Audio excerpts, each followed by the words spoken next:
Hello, everyone. I thought this event started 5 minutes ago, um, but I was caught up in shooting and editing a video about Donald Trump, comparing the Medal of Honor to the Medal of Freedom, saying the Medal of Honor winners are better than the Medal of Freedom winners because they weren't shot and they weren't injured. He's so disgusting. But I turned the stream on and Kamala was talking. So I figured let's start it up and let's watch her talk about bringing down the prices of groceries.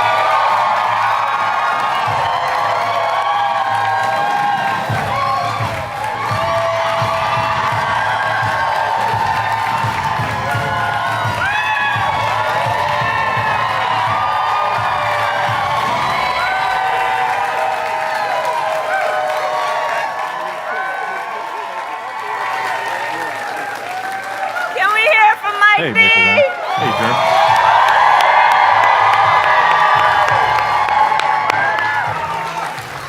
Hello, family and friends.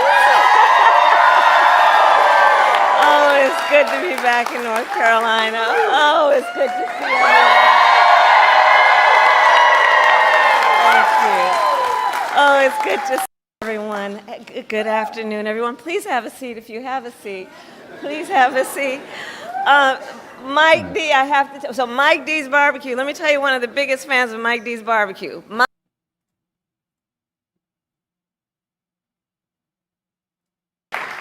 And thank you, Mike, for sharing your story. And I'm just so sorry for what your family has been through. But you have, out of an incredible tragedy, Perfect, done Maple. so much for the community, and you are such a role model. So thank you, Mike, for everything you do. Thank you. And good afternoon to everyone here. Thank you to all of the incredible leaders with us today, including my friend, the Governor, Roy Cooper. Where is he? Here with his daughter. Every time I land in North Carolina, I'm just literally coming down the stairs of Air Force Two, I will shout to Roy Cooper, "What number is it, Roy?" And today he shouted 16, which is the number of times I've been in this beautiful state since I've been vice president. Every time. I want to thank your next governor, Attorney General Josh Stein. He's doing incredible work. He's going to be an extraordinary governor. Representatives Adam, Manning, Foushee, and Nickel, thank you all for your support, for your friendship, for your leadership. Chair Thomas of the Wake County Board of Commissioners, thank you for all that you do. And to all the leaders that are here today, including the students and instructors here at Wake Tech North. Thank you. Thank you. So thank you all. So listen, this election, I do strongly believe, is about two very different visions for our nation. One, ours, focused on the future, and the other, focused on the past. We see that contrast clearly in many ways, including when it comes to how we think about the economy. So our country has come a long way since President Biden and I took office. At that time, we sadly remember the millions of Americans that were out of work. We were facing one of the worst economic crises in modern history. And today, by virtually every measure, our economy is the strongest in the world.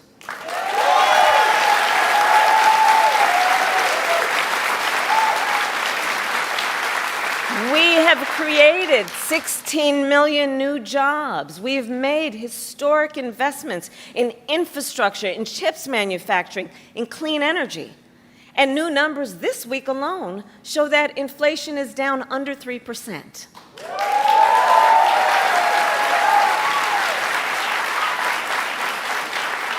And as President of the United States, it will be my intention to build on the foundation of this progress. Still, we know that many Americans don't yet feel that progress in their daily lives. Costs are still too high. And on a deeper level, for too many people, no matter how much they work, it feels so hard to just be able to get ahead. As president, I will be laser focused on creating opportunities for the middle class that advance their economic security, stability, and dignity. Together, we will build what I call an opportunity economy. An opportunity economy. An economy where everyone can compete and have a real chance to succeed.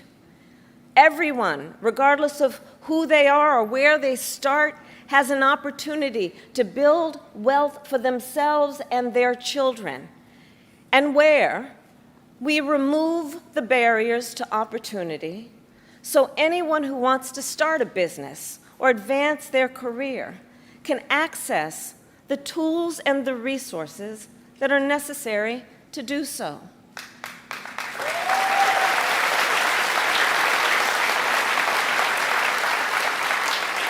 I will focus on cutting needless bureaucracy and unnecessary regulatory red tape, and encouraging innovative technologies while protecting consumers, and creating a stable business environment with consistent and transparent rules of the road. As president, I will bring together labor with small businesses and major companies to invest in America, to create good jobs, achieve broad-based growth, and ensure that America continues to define the future and lead the world.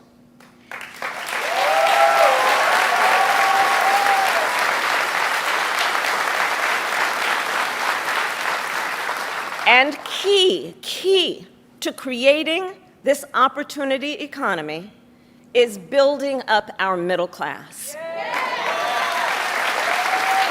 It is essential.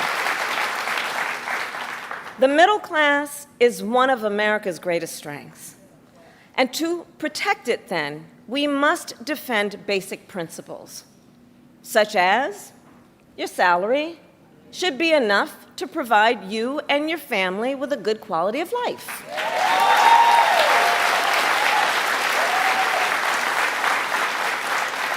Such as no child should have to grow up in poverty.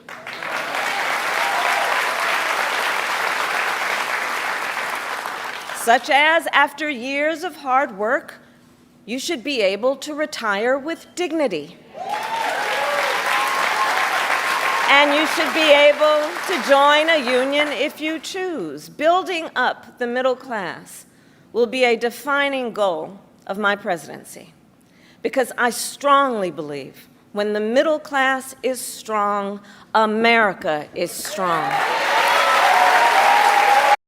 Yeah, so just real quick, I want to point out the difference between Kamala Harris here and Donald Trump. Kamala trying to write the rules and create an environment for families and our middle class, whereas Donald Trump just comes at it from, look, I'm only gonna write rules and create an environment for the middle class or families to prosper if they support me, because everything is a transaction with Donald Trump.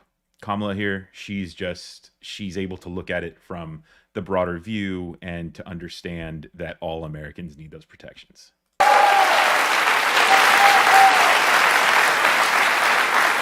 So in the weeks to come, I will address in greater detail my plans to build an opportunity economy. And today, I will focus on one element that's on the minds of many Americans as they pay their bills at the kitchen table or walk the aisles of a grocery store.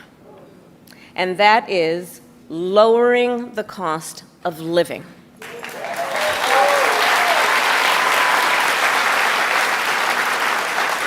So every day across our nation, families talk about their plans for the future, their ambitions, their aspirations for themselves, for their children. And they talk about how they're going to be able to actually achieve them financially. Because look, the bills add up. Food, rent, gas, back to school clothes, prescription medication. After all that, for many families, there's not much left at the end of the month. I grew up in a middle-class household. For most of my childhood, we were renters. My mother saved for well over a decade to buy a home. I was a teenager when that day finally came, and I can remember so well how excited she was. I kind of understood what it meant, but we called her Mommy. Mommy was so excited, it just made us excited that she was so excited. Later in college, I worked at McDonald's to earn spending money.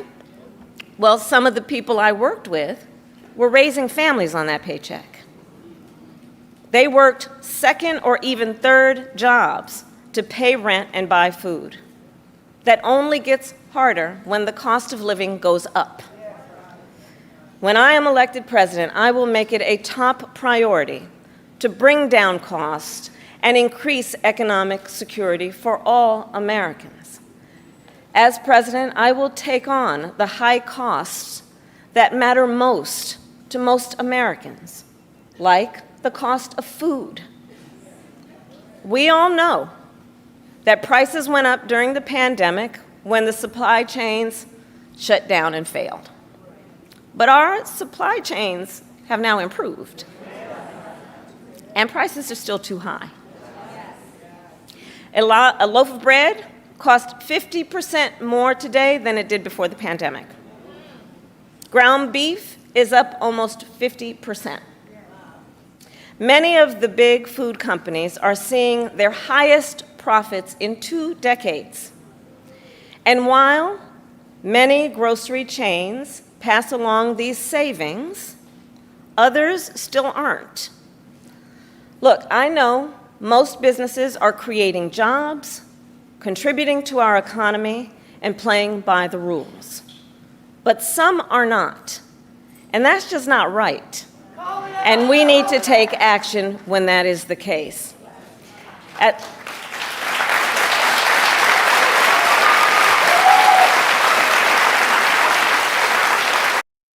Just really quickly, we have not heard Kamala talk like this before.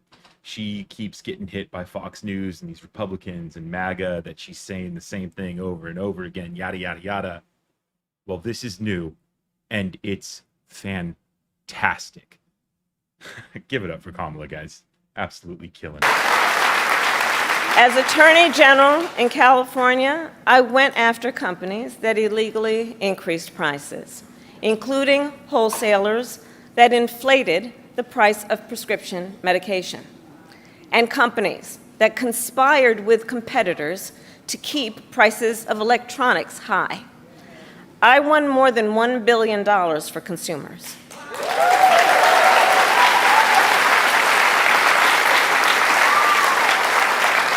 So believe me, as president, I will go after the bad actors. She's already done this. She's already done this on the state level. Let's get it done on the federal level. Awesome. And I will work to pass the first ever federal ban on price gouging on food. My plan will include new penalties for opportunistic companies that exploit crises and break the rules, and we will support smaller food businesses that are trying to play by the rules and get ahead.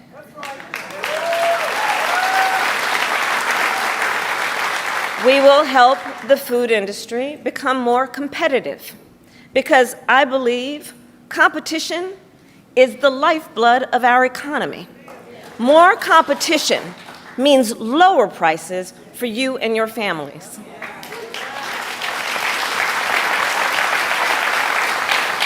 Now compare what Donald Trump plans to do. He wants to impose what is, in effect, a national sales tax on everyday products and basic necessities that we import from other countries. That will devastate Americans. It will mean higher prices on just about every one of your daily needs. A Trump tax on gas, a Trump tax on food, a Trump tax on clothing, a Trump tax on over-the-counter medication. And you know, economists have done the math. Donald Trump's plan would cost a typical family $3,900 a year. At this moment, when everyday prices are too high, he will make them even higher.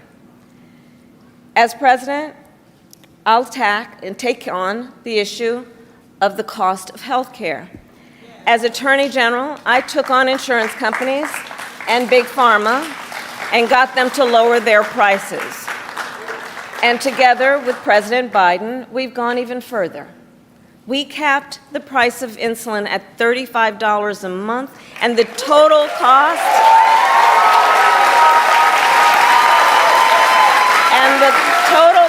of prescription drugs at $2,000 a year for seniors. We let Medicare negotiate lower drug prices for seniors. And just yesterday,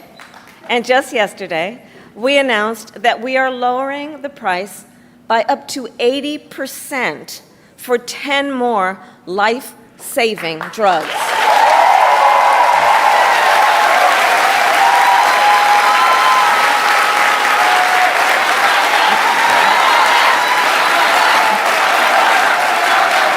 Yeah, that's huge. That's a huge savings for Americans that they'll start to see in 2025. Capped Medicare Part D drugs at $2,000 a year. That's only $166 a month, going from paying thousands of dollars every month, basically emptying out pocketbooks. I do want to go back to what she said about price gouging and her holding companies accountable who conspire to keep their prices higher.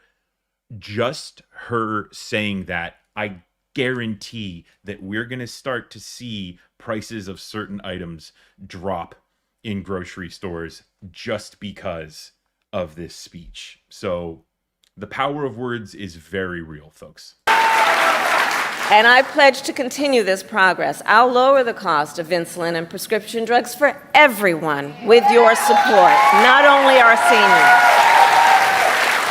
And demand transparency from the middlemen who operate between Big Pharma and the insurance companies who use opaque practices to raise your drug prices and profit off your need for medicine. 2 months ago, I announced that medical debt will no longer be used against your credit score.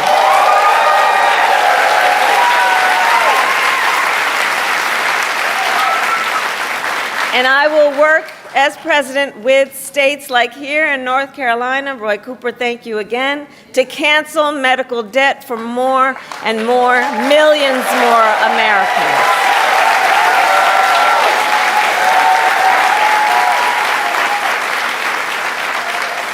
As for Donald Trump, well, he wants to repeal the Affordable Care Act, which 45 million Americans rely on. 45 million Americans rely on it for health care.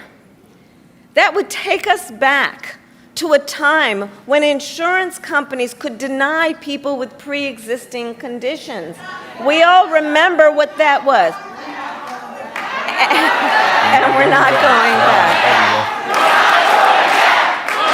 We're not going back. We're not going back.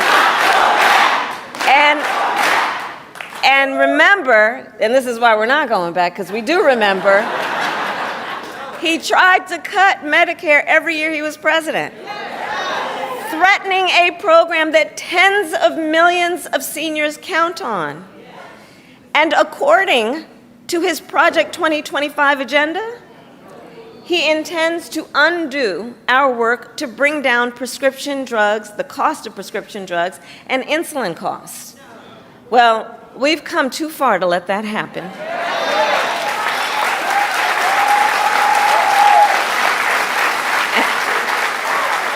So we're not going back on that, and let's talk about the cost of housing.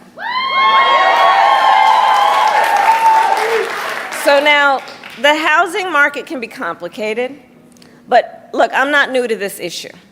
As State Attorney General, I drafted and helped pass a homeowner Bill of Rights, one of the first in America. And during the foreclosure crisis, I took on the big banks for predatory lending with many of my colleagues, including Roy Cooper, and won $20 billion for California families when I was Attorney General.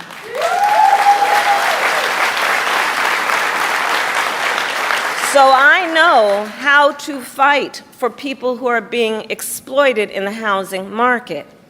And I know what home ownership means. It's more than a financial transaction. It's so much more than that. It's more than a house. Home ownership and what that means, it's a symbol of the pride that comes with hard work. It's financial security.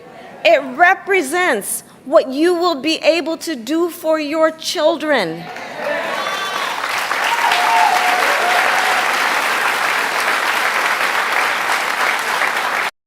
I just love the way that Kamala can take prosecuting and very quickly transition to her just being a loving neighbor and warrior for all of us. It just means so much, and she is so good. And sadly, right now, it is out of reach for far too many American families.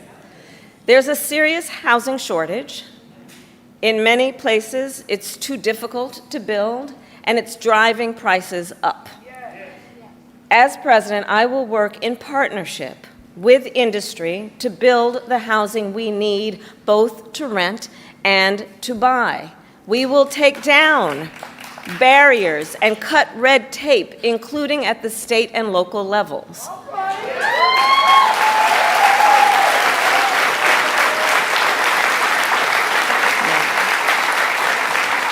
And by the end of my first term, we will end America's housing shortage by building 3 million new homes and rentals that are affordable for the middle class.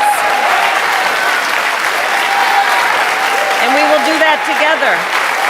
We will do that together. And we will make sure those homes actually go to working and middle class Americans, not just investors. Yeah. Because, you know, some corporate landlords, some of them buy dozens, if not hundreds of houses and apartments. Then they turn them around and rent them out at extremely high prices. And it can make it impossible then for regular people to be able to buy or even rent a home. Some corporate landlords collude with each other to set artificially high rental prices, often using algorithms in price-fixing software to do it. It's anti-competitive, and it drives up costs. I will fight for a law that cracks down on these practices.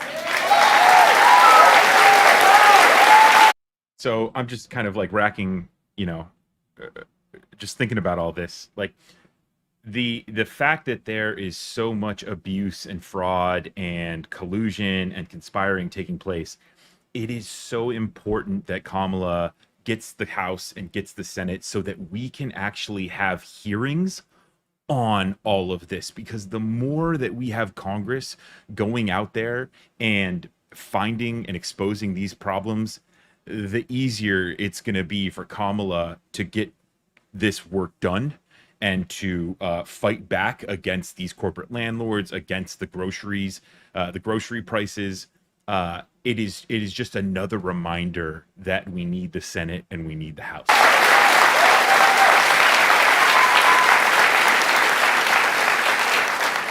We also know that as the price of housing has gone up, the size of down payments have gone up as well. Even if aspiring homeowners save for years, it often still is not enough. So in addition, while we work on the housing shortage, my administration will provide first-time home buyers with $25,000 to help with the down payment on a new home.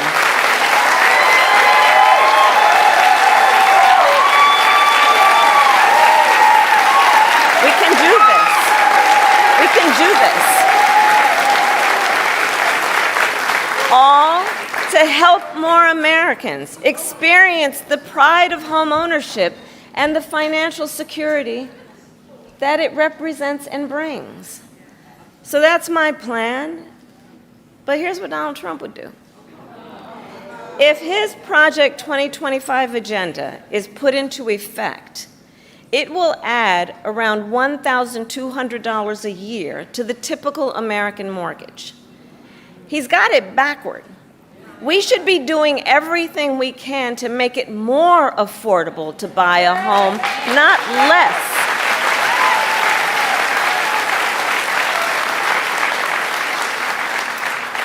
Finally, there's one more way I will help families deal with rising costs, and that's by letting you keep more of your hard-earned money.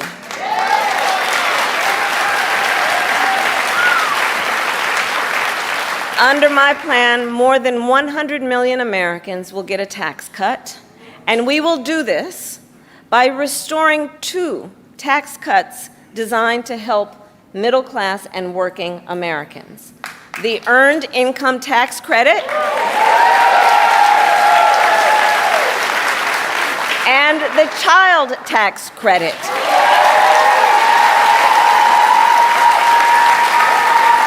Through which millions of Americans with children got to keep more of their hard-earned income. We know this works and has a direct impact on so many issues, including child poverty. We know it works. So as president, I'll not only restore that tax cut, but expand it. We will provide $6,000 in tax relief to families during the first year of a child's life. Now think what that means. Think what that means. That is a vital, vital year of critical development of a child. And the cost can really add up, especially for young parents who need to buy diapers and clothes and a car seat and so much else. And we will do this while reducing the deficit. Compare my plan with what Donald Trump intends to do. He plans to give billionaires massive tax cuts year after year. And he plans to cut corporate taxes by over $1 trillion, even as they pull in record profits. And that's on top of the $2 trillion tax cut he already signed into law when he was president, which, by the way, overwhelmingly went to the wealthiest Americans and corporations and exploded the national deficit. You know, I think that if you want to know who someone cares about, look who they fight for. Look who they fight for.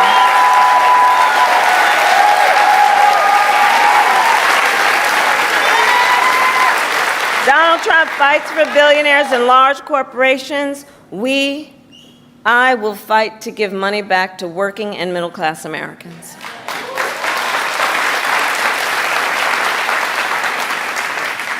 So I'll end with this. 2 days ago, Donald Trump was here in North Carolina. He said he was going to talk about the economy. I think you all watched. You know what I'm about to say.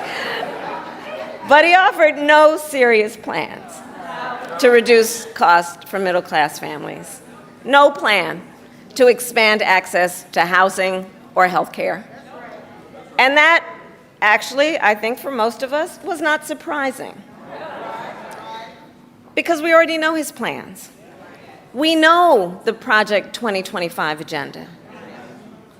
So there's a choice in this election. Donald Trump's plans to devastate the middle class, punish working people, and make the cost of living go up for millions of Americans. And on the other hand, when I'm elected president, what we will do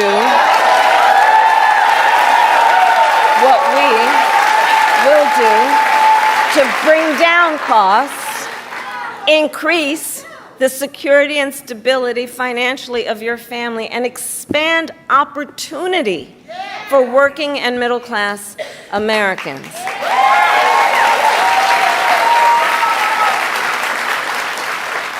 So now is the time to chart a new way forward.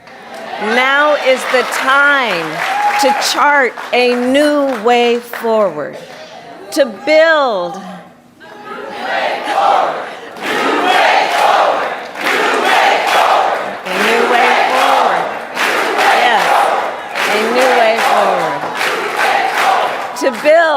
to build an America where everyone's work is rewarded and talents are valued, where we work with labor and business to strengthen the American economy, and where everyone has the opportunity not just to get by, but to get ahead. So I thank you, North Carolina. We're going to get this done. And with your help, God bless you, and God bless the United States of America. Yeah, God bless you. All right, I've just got to mute it here before some music gets on. Wow. Yeah. Okay. So just a couple points. Let's see here. Where am I? There we go. Okay. Good to see everybody. We've got an amazing turnout on the live stream. Thank you all so much for tuning in, liking the video, sharing it. That is amazing. Kamala there doing a lot, talking about her tax plan, talking about grocery prices, talking about building homes and trying to reduce the price of housing and making it more affordable and increasing the supply of housing to help bring down those prices. She also did a really great job at tying Donald Trump to Project 2025. And I'm about to make a video on this. There's some newly leaked footage that's come out showing that the Russell Vought, the writer of Project 2025, he knows deep down in his heart that Donald Trump, while he's trying to distance himself from Project 2025 in the public, behind closed doors, he is completely co-aligned with Vought and Project 2025. And so they're still working to try to implement those plans. So Kamala doing a fantastic job of putting Project 2025 back in everyone's face time and time again. She brought it up 3 different times there, as well as Donald Trump's name. And really, Project 2025 is just going to give Donald Trump the freedom to go after whoever he wants to seek revenge against, whoever, you know, went against him during his first 4 years, or really whenever, when he was in the White House, and or when he wasn't. It's really a fascist plan. And this kind of goes back to what I was saying earlier about how everything is a transaction with Donald Trump, how Kamala here is laying out the plans to build an environment for families and Americans to live in prosperity and not have to pay, not have to empty their pocketbooks in order to live that kind of life. She's doing that for everyone. Donald Trump is a transactional type person. And so he just will do that for people who pledge their loyalty to him. But kind of, I want to take it a step further and say here that because he'll be given so much power if he gets elected again with Project 2025 and everything he's learned from this first term, he's not going to be able to do a damn thing for the people who pledge loyalty for him, because he's going to just be obsessed with revenge. And so even if we were to listen to like Donald Trump and any of these plans that he has, which he doesn't, they are only intended for the people who pledge the dollars to him, pledge the hundreds of millions of dollars, the millions of dollars, or pledge their loyalty to him and the mega cult. But what those people need to realize is that that type of leadership, if you can even call it that, that authoritarian, that strongman leadership, especially for someone with the ego like Donald Trump and the maturity of Donald Trump, which is completely immature and childish, he's going to be so obsessed with the revenge that he's not going to be able to get anything done. And that's just going to devastate Americans. And I thought that was pretty. I liked how Kamala used that word, that Donald Trump will devastate the middle class if he were to be elected again, and that is 100% true. Because he'll just be obsessed with trying to get back the people who once wronged him. Also, want to make the point that Kamala Harris, that was a new speech, and I said this in the beginning if you weren't tuned in, but we've heard a lot about how Kamala Harris, she just repeats the same speeches over and over again, and how she's not that good of a speaker, or Donald Trump saying that she's not an intellectual. Oh, oh, you guys are in for a hell of a campaign from Kamala Harris, because while that wasn't perfect, there were still moments where I almost started bawling my eyes out, because Kamala has a way of turning to people and saying, look, I understand the struggles that you're going through. It's over, guys. So I mean, it's over, yes, and Kamala is going to just devastate Donald Trump at the polls, but that's because we're going to turn out and we got to do the work over the next couple months. I do want to check in with chat real quick. Oh my goodness, everybody. Welcome, welcome. Still almost 300 people here. And I want to say some quick highs. If you guys want to fill the chat with where it is, where you're chatting from, where you're watching from. Really quick, Christine Rowe, welcome to the Reflect community. Thank you for becoming a member. If you guys want to sign up to become a member, you can do that at youtube.com/reflectnews/join. And then I think you can also do it. There's some people watching over on Facebook. You can join and become, I think it's called a subscriber over there. And that just goes straight to helping me be able to live and cover these things and do this as my kind of dream. And so I really want to say thank you guys. Thank you for all your support, for tuning in and liking the videos and liking the live streams. I do want to say a quick thank you to Made on Maple Lane for coming in and being the moderator, keeping all the trolls out, keeping them at bay. Quick hello to Old School, new member as of yesterday. I did see Reptile Z. If you're still here, I saw you in the chat. Let's see who else we got here. Baby, I think I've seen you before in the chat. Alex Parker. I did want to say there was someone who made a comment much earlier that I wanted to come back to, but I'll have to find it and talk about it in the next live stream if I can go back that far. But yeah, so I'm going to start working right now on editing a video about Donald Trump throwing our soldiers under the bus, so that he can make a joke about them and praise his billionaire donors. Pathetic stuff, but that's what we come to expect from Donald Trump. So we're going to start to see more of Kamala with new speeches, just being the fantastic person that she is, and we're going to see more cringeworthy content from Donald Trump. But just really quickly, thanks again for watching. My name is Brendan Plank with Reflect here on YouTube and Facebook, and I guess I'm also on Twitch now, and I think I'm streaming to another place I don't even know. I've got little pop-ups coming up there on the bottom so you guys can see it if you guys want to go follow over there too. means the world to me. Have a good day, guys, and I will catch you in the next live stream.